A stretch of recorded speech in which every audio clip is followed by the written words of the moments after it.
বর্ষ প্রাচীন দাসপুর ১ নম্বর ব্লকের এই আড়খানা গ্রামের শিব মন্দির। আর এই শিব মন্দিরের শিবলিঙ্গের উত্থানকে ঘিরে রয়েছে অলৌকিক এক ঘটনা, যে ঘটনা শুনলে আপনি অবাক হবেন।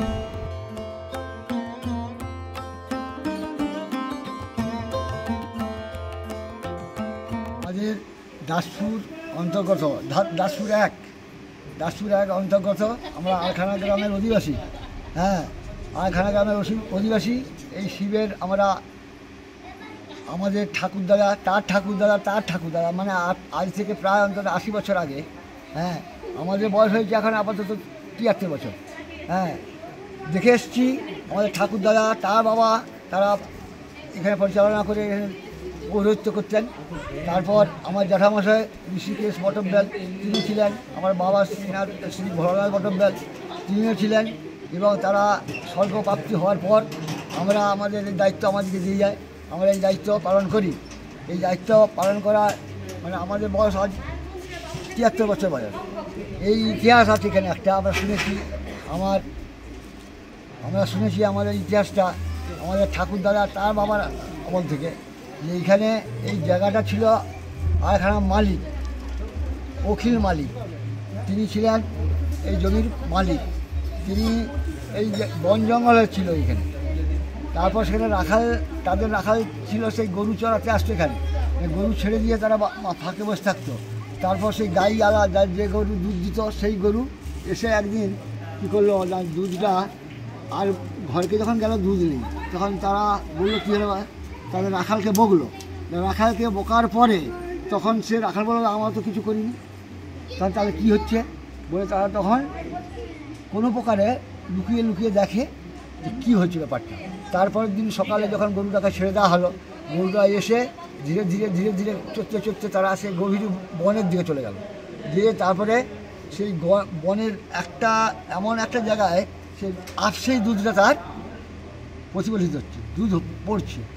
তার পড়ছে কী, তখন অবাক হলো তারা দেখে না কী ব্যাপার বলে আস্তে আস্তে তারা সরে গিয়ে গরু যখন চলে গেল, তখন দেখলো যে সেটা একটা দুধ হয়ে ওখানে প্রতিদিন দুধ দিত।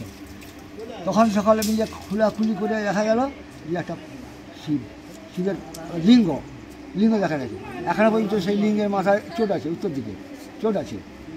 সেই চোটের কারণে তখন সেখান থেকেই তখন এত বড় মন্দির থাকেনি, তখন ছোট্ট মন্দির করে সেখানে পূজা পদ্ধতি হতো। এবার অনেকে তেরাত্ব করতো, এখানে অনেকের ভালো হয়েছে, অনেকের রোগ ভালো হয়েছে, অনেকের যাদের বাচ্চা হয়নি তাদের বাচ্চা হচ্ছে। এরকম অনেক কিছু হওয়ার পরে তো একজন তেরাত্ব করে এসছে, দেখলো যে বাবার মন্দিরে সকালে যখন হচ্ছে আমি বসি, তো বসার পরে সে কী করলো না, সাপ ব্যাঙ ভূত পেঁচ সব যেন তাকে খেতে আসে। তখন সে কী করলো, তবু যায়নি।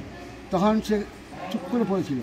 তারপরে সে যখন গা ধুতে গেল, তখন তাকে স্বপ্নাদেশ হলো ভোরবেলা যে তুই যাবি পুকুরে গিয়ে চান করবি, চান করার পরে যেটা ভেসে থাকবে সেটা দেখে খাবি। তখন ও এক মনে যে সেটা চান করার পরে যেগুলো একটা পচা ব্যাঙ ভেসে আছে। তখন ও কী করলো, তাকে ঘৃণা না করে সেটাকে তুলে চোখ বুঝিয়ে খেলো। সেখানে হলো কি না, একটা সন্দেশ, একটা রম্ভা আর বেলপাতা, টাটকা জিনিস খেলো।